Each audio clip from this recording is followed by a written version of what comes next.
네, 안녕하십니까. 반갑습니다. 오늘은 1216 부동산 대책 대출금 규제에 대해서 한번 말씀드릴까 합니다. 서울 아파트의 절반이 LTV 20%, DSR 40%의 대출 규제에 다 해당된답니다. 서울의 중위 매매 가격이 평균 9억 1천만 원이 되어서 서울에서는 대출을 받아 집 사기가 어려워졌습니다. 3일, 지난 2월 3일 KB국민은행의 1월 주택가격 동향을 보면 서울 지역 아파트 중위 매매 가격은 9억 1,216만 원으로 정부의 고가주택 대출 규제의 기준선인 시가 9억 원을 넘어섰습니다. 중위 가격은 주택 가격을 순서대로 나열했을 때 중앙에 위치하는 가격입니다. 고가주택 대출 규제는 시가 9억 원 초과 일부 아파트에 대한 징벌적인 성격의 규제인데 서울 아파트 가격이 전반적으로 급등하다 보니 대다수의 아파트에 적용되는 일반 규제가 된 셈입니다. 서울 아파트 절반이 고가주택에 적용되는 대출 규제를 받게 된다는 것이고, 이런 아파트는 대출을 받아가지고 살 생각은 가급적 하지 말라는 의미입니다.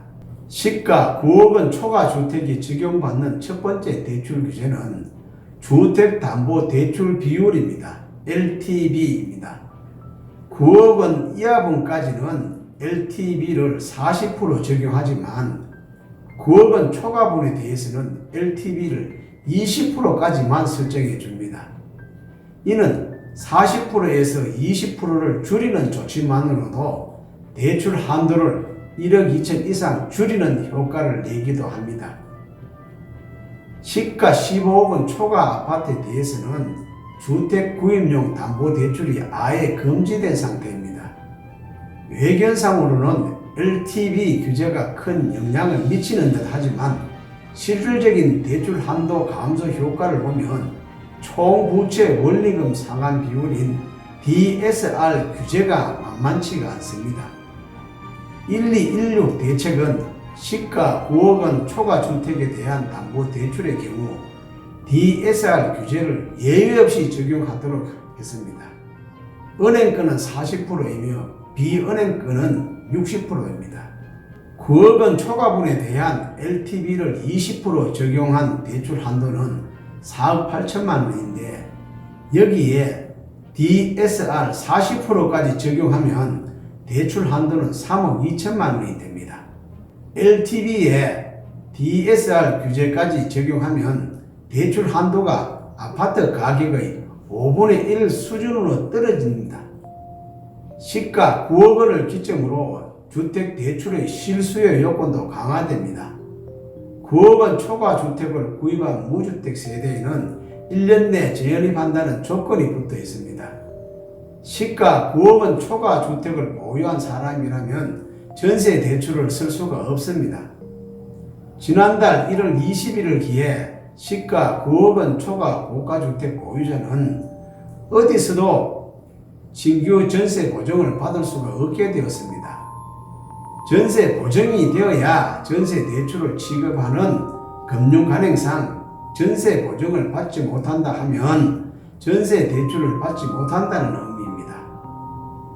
전세 대출 규제 이전에 전세 대출을 받은 사람이라도 앞으로 규제 이후 9억 원이 넘는 주택을 구입한다면 이번 전세 대출 만기를 끝으로 대출이 연장이 되지를 않습니다. 규제 이전에 고가주택 보유자였고 전세 대출을 쓰고 있었다면 앞으로도 전세 대출은 연장할 수가 있습니다. 단 전세 대출금 정액이나 이사 시에는 신규 대출로 간주돼 새로운 전세 대출 규제 적용 대상이 됩니다. 즉 대출이 안 됩니다. 규제 이후에 신규 전세 대출을 받은 사람이 9억 원 초과 주택을 신규 구입할 경우에는 대출금이 해소됩니다. 보유주택이 시가 9억 원을 넘으면 주택연금에도 가입할 수 없습니다. 현재 주택금융공사의 주택연금 규정상 가입 대상이 고가주택 기준선인 시가 9억 원으로 맞춰져 있기 때문입니다. 정부는 주택연금 가입 대상을 시가 9억 원에서 공시지가 9억 원으로 개정하는 작업을 진행 중이지만 이는 아직 법 개정 사항이어서 연내 실행할 가능성은 의문입니다. 오늘은 12.16 대출금 규제에 대해서 말씀드렸습니다. 오늘 제 이야기는 여기까지입니다. 감사합니다.